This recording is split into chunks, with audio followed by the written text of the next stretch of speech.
guys, YouTube people, world, everywhere, whoever, wherever. Anyway, back on the road,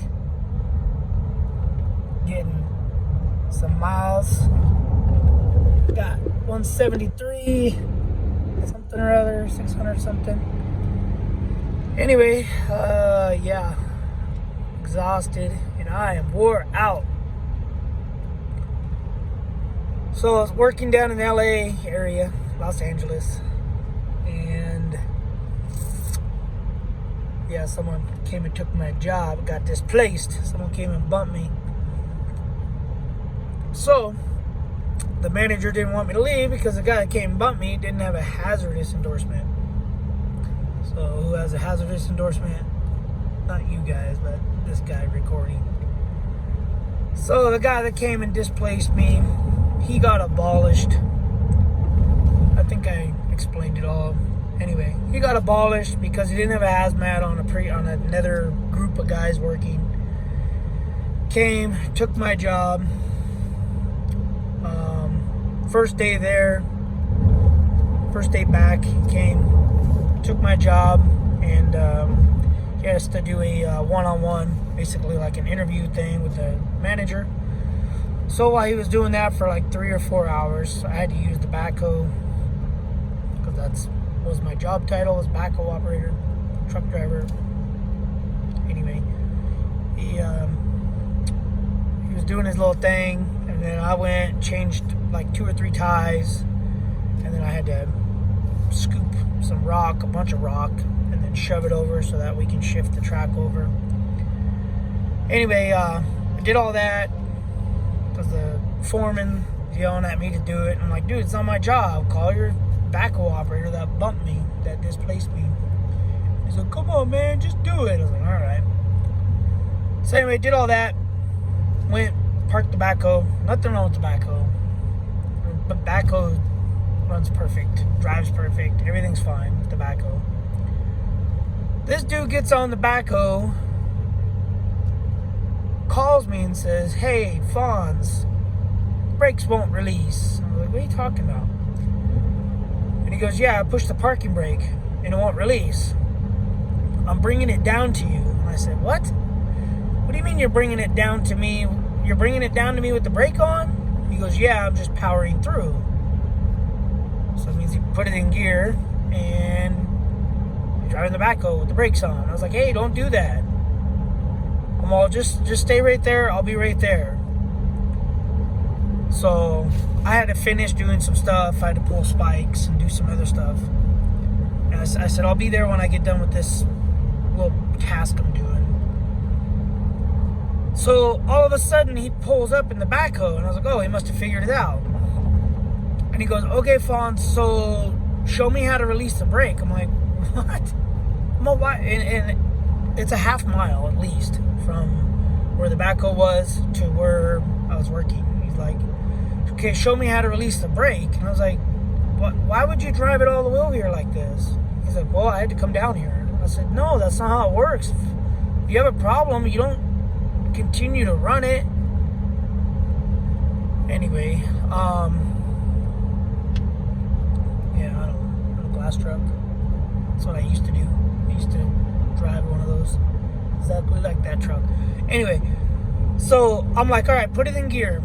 And he puts it in gear and he's just revving it. I was like, hey, don't rev it. Just rock the brake switch until it releases. See if it'll release. So he's like, it's not. He just kept pushing the unlock instead of locking the e-brake or the parking brake and then doing it. He just kept pushing the release button. And I'm just like, no. So I reach in there, I push the parking brake on, I push it off, and the thing starts to go with no acceleration. I was all there. It's unlocked. And I said, I don't get why you wouldn't have tried that. And he's like, well, I don't know. And he's like, oh, and I see in the logbook a couple months ago you had problems, the same problem with the brakes. I said, no, I've never had a problem with the brakes like that. So the problem with the brakes was I couldn't stop the machine. Couldn't stop it. I'd have to, drop the bucket to get the brakes to stop because it wouldn't build pressure anyway. So that's what happens. Guys come in, they displace you, you're a good hard worker, you bust your butt, you know, you take care of your equipment, and then guys like that come in, take your job, and they just trash everything. They're late, you know, they're not as hard as a worker. Like, I go above and beyond, so I don't expect him to do what I do, because I'm just bred different, I guess. I'm just a different being. But so I don't know how to say it. When I'm there, I'm basically, I see everything as a foreman's perspective, and I want everything done as if I'm the foreman. So I, you know, swing hammers, measurements, cuts, you know, cut the rail. I do everything, and I double check the foreman's work, the foreman's measurements and stuff, and, you know, I'm constantly yelling at the foreman, you know, he's doing it wrong, he's screwing it up, and then he's like, no, and I was like, all right, go ahead, screw it up. Then he screws it up, then he comes to me, oh, how can we fix it? But anyway, but yeah, so anyway, so now we had to drive a truck to Portland because I have a hazmat, and the manager wanted to keep me because I was the only one that had a hazmat on that group. So we had to drive a truck Sunday morning, Monday all day, Sunday all day, Monday all day. We got to Portland Monday, I don't know, like 4 o'clock. Dropped off the truck, got an Uber to a hotel, and raining the whole time. I'm so glad that he came and displaced me, because I do not want to work in Portland. So anyway, needless to say, the guy got abolished. They cut his job because he didn't have a hazmat. They reposted it with a hazmat. He came, displaced me. I bid his job, so now I'm going to his job where he was working, where he got cut. And I think probably the main reason why he got abolished was probably because he's lazy, or I don't know how else to explain it.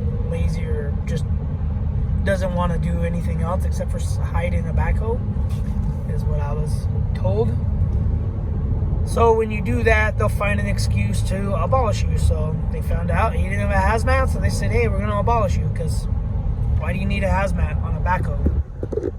So anyway, they basically just found their way to get rid of him, because he probably wasn't worth anything. So anyway, caught his job, so now I'm heading over to Wendover, Utah, or Wendover, Nevada. I don't know, it's right on the border. So, which is better than Portland, because it's 8.5 hours from my house. So 8.5 hours there, 8.5 hours back. That's one way to Portland from my house. It's like 17 hours to Portland from my house. So anyway, that's what I've been doing. That's why there's no videos. Today was supposed to be my day off. Supposed to be a day off for 6 days. And I kind of got screwed over because that work group is getting 8.5 days off because they get 2.5 days of travel. So I don't get days of travel because I got cut. But whatever. Anyway. So I'm just driving the Audi to Wendover. I'm going through Vegas. I'll go through Vegas, and then after Vegas I cut up north to somewhere. I don't remember the towns. Tonopah. Then from Tonopah cut over to Ely, or maybe I'm going to Ely. E-L-Y. Ellie? I don't know how you say it. Anyway, going up that way, and then gonna cut over to Wendover. So, which is east of Elko, Nevada. Anyway, got some ding-dongs up here that want to drive slow in the fast lane. Alright guys, that's all I got. I don't really have much to say for the video, or to do. I have no clue what I'm going to be doing when I get home. I'll probably be resting. I don't know. I'll come up with plans and ideas probably in these 8 hours of what to do. I know I need to change the caster on the kids' truck, so that's something I'm going to play with when I get back. And yeah, because the welding of that frame and everything, it did not fix it, so I'm assuming it's caster. CHP. The CHP. To hide my phone, which I don't get because it's unmarked, so it probably wasn't even CHP. It's some security guard. But alright guys, that's all I got. We'll see you guys on the next video. Thanks for watching. Subscribe, comment. Thank you guys for the subscribers I keep getting, and appreciate it. See you on the next video.